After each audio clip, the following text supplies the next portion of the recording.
me han invitado a reflexionar con ustedes sobre cómo podríamos considerar a la Iglesia como una realidad carismática y ministerial.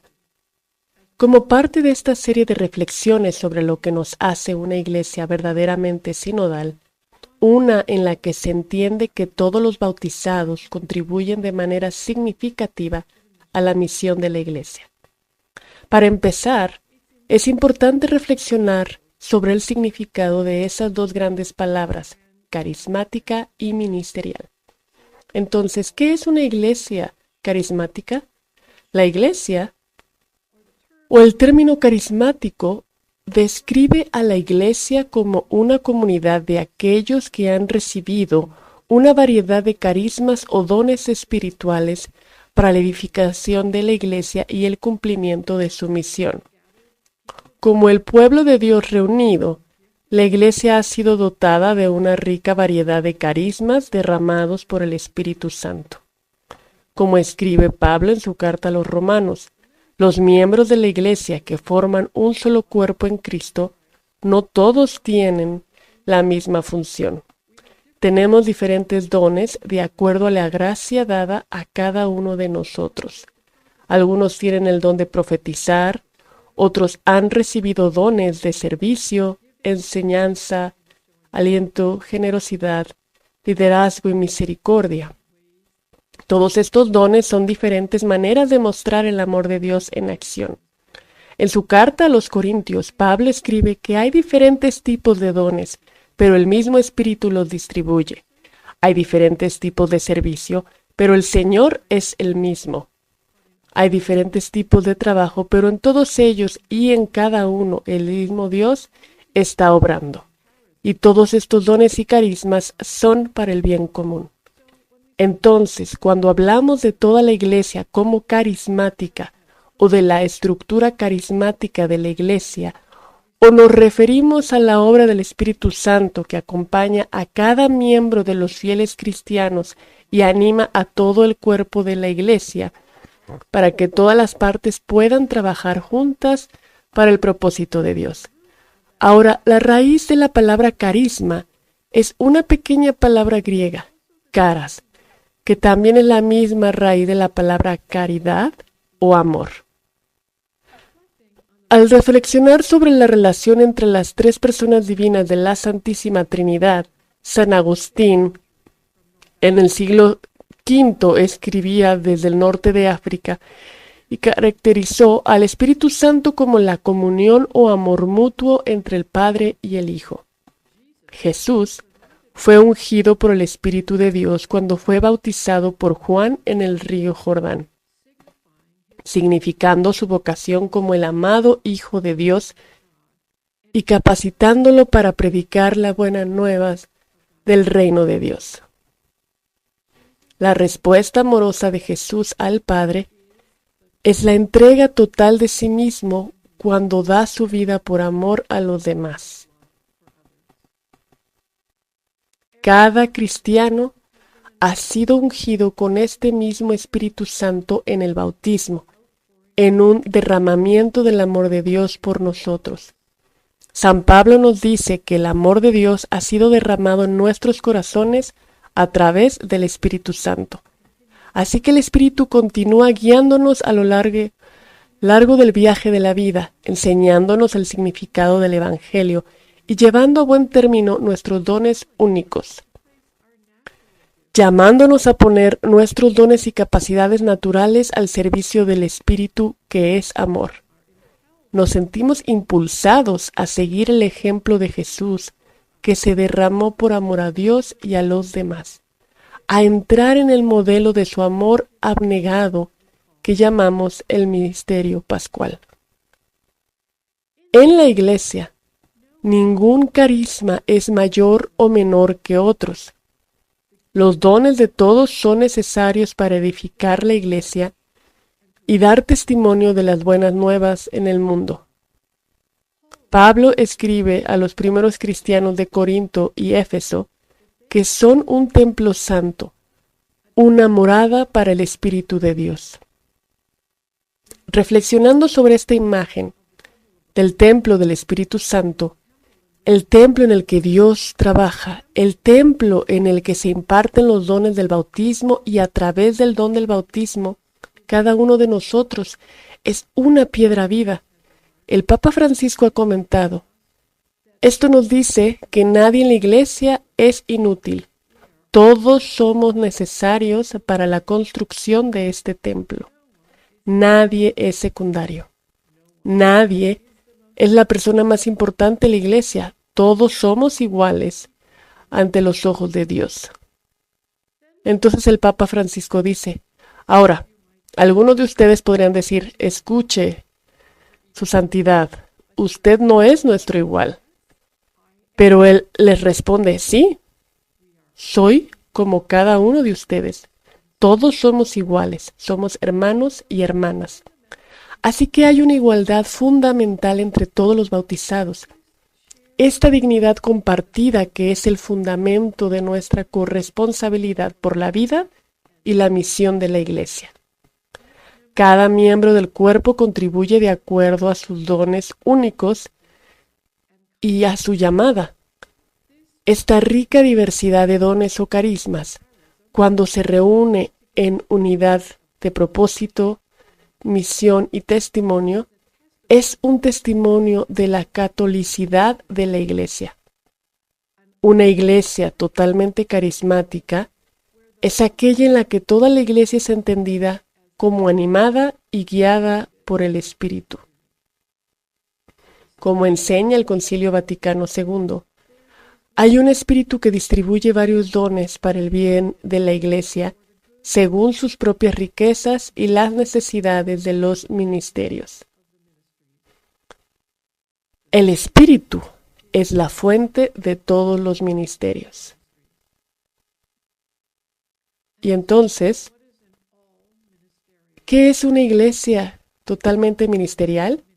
Bueno, la palabra ministerial o ministerio ha sido reservada durante mucho tiempo en la Iglesia occidental para aquellos que reciben el sacramento del orden sagrado y que son llamados a servir a la Iglesia en el ministerio de la palabra y el sacramento. Pero en la Iglesia primitiva ese término tenía una connotación mucho más amplia.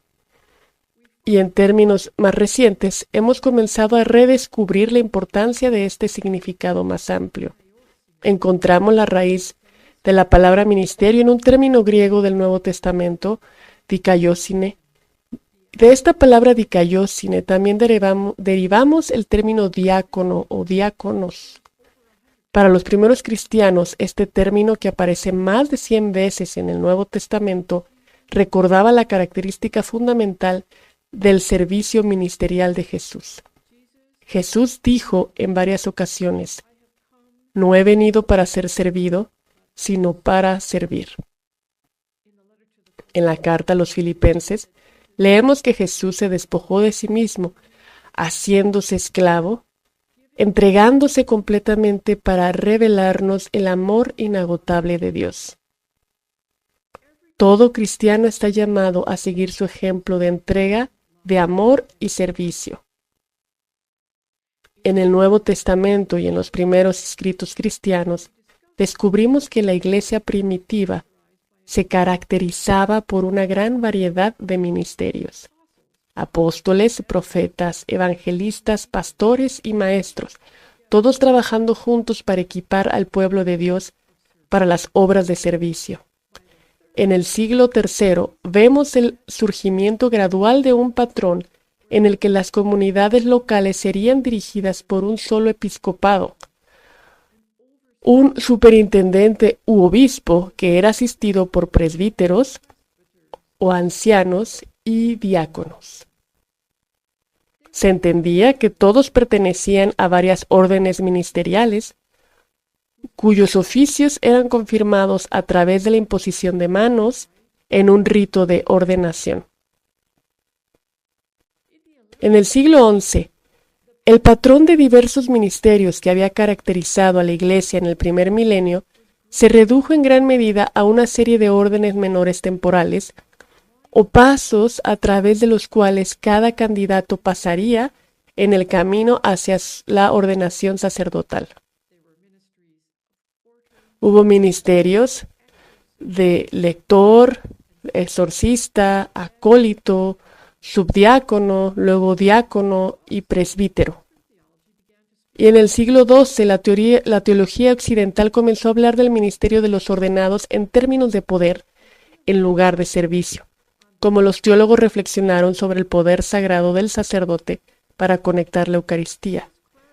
Esta clericalización de los ministerios se reforzó cuando el canonizado Graciano del siglo XII introdujo la idea de dos géneros o categorías de personas en la Iglesia, trazando una clara distinción entre un clero omnicompetente y un laicado pasivo, una comprensión de la Iglesia como sociedad.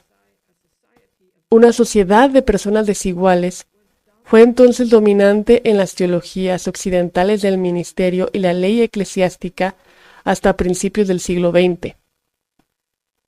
Un estudio renovado del testimonio bíblico y de los desarrollos históricos en la tradición cristiana informó la enseñanza del Concilio Vaticano II sobre los ministerios en la Iglesia.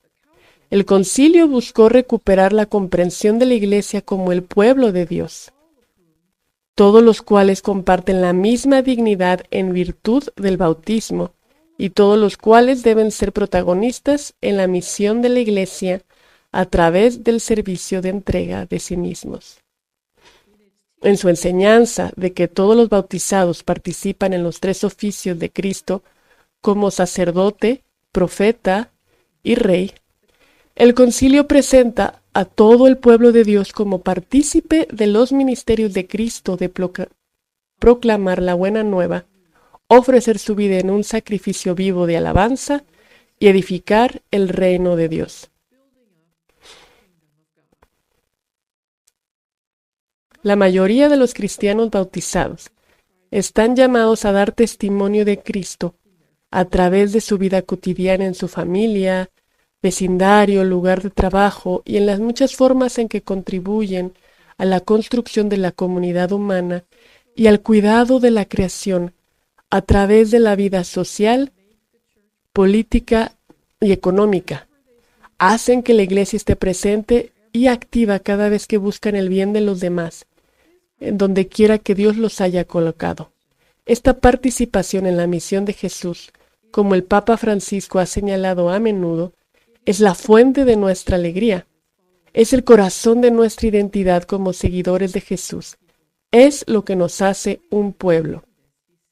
Cuando entendemos esto, dice, a nuestro alrededor empezamos a ver enfermeras con alma, maestros con alma, políticos con alma, personas que en el fondo han elegido estar con y para los demás. Así que el Papa Francisco parece estar de acuerdo con el Concilio Vaticano II cuando caracteriza a los laicos como poderosos proclamadores de la fe.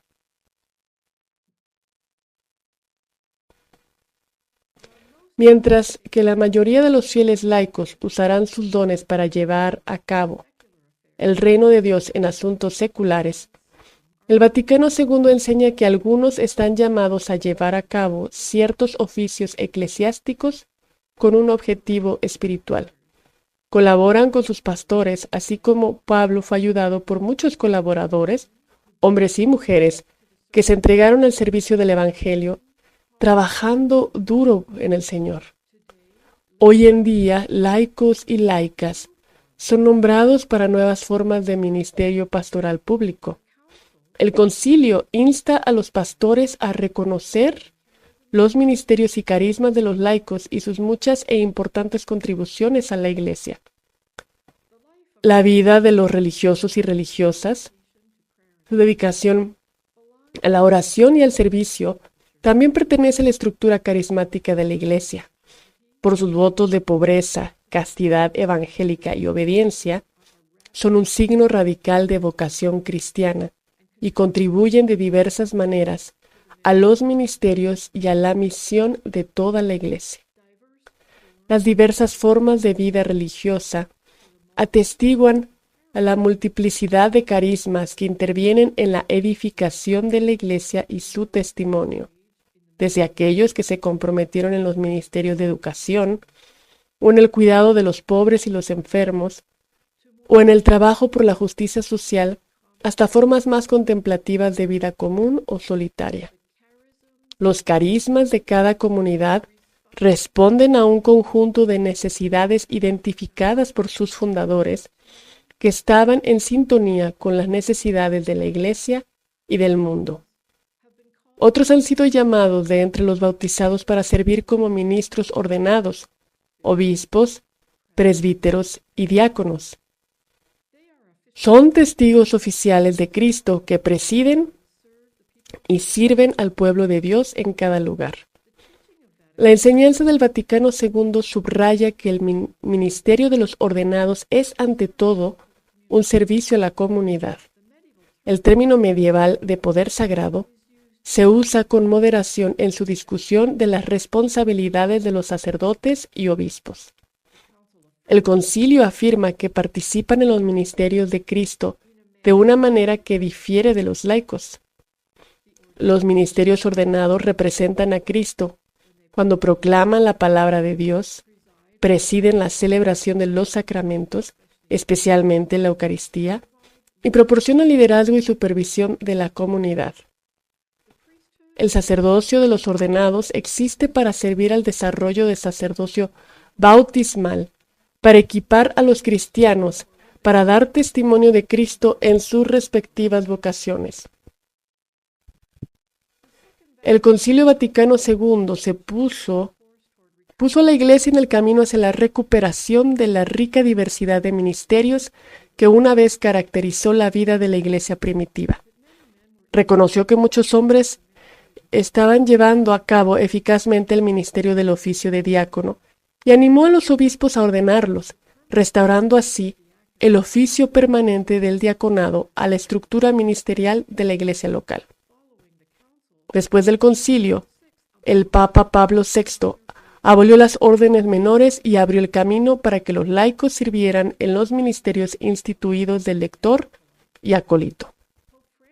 El Papa Francisco ha reconocido que las mujeres sirven eficazmente en estos ministerios y ha añadido el ministerio de catequista instituido.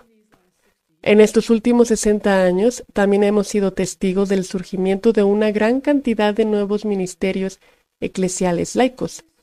Esta rica diversidad de ministerios es una obra del Espíritu Santo que continúa avivando nuevos carismas y formas de ministerio para equipar a la Iglesia para la misión.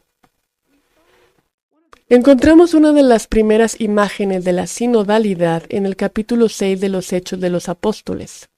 Los 12 apóstoles reunieron a toda la comunidad de discípulos para tomar consejo. Cuando vieron que se descuidaban las necesidades de algunos en la distribución diaria de alimentos. Habiendo identificado esta importante necesidad pastoral y guiados por el Espíritu Santo, tomaron la decisión de establecer una forma nueva de ministerio, llamando a los 7 a una nueva forma de servicio. A lo largo de la historia, las iglesias se han reunido en asambleas sinodales para considerar las necesidades pastorales cambiantes y discernir, bajo la guía del Espíritu, nuevos carismas y nuevas formas de ministerio. Al igual que los cristianos a lo largo de los siglos, seguimos discerniendo y pidiendo con la ayuda del Espíritu de Dios qué formas de ministerio se necesitan para permitir que la Iglesia cumpla su misión en nuestros días, para que toda la Iglesia pueda proclamar el amor de Cristo por todos.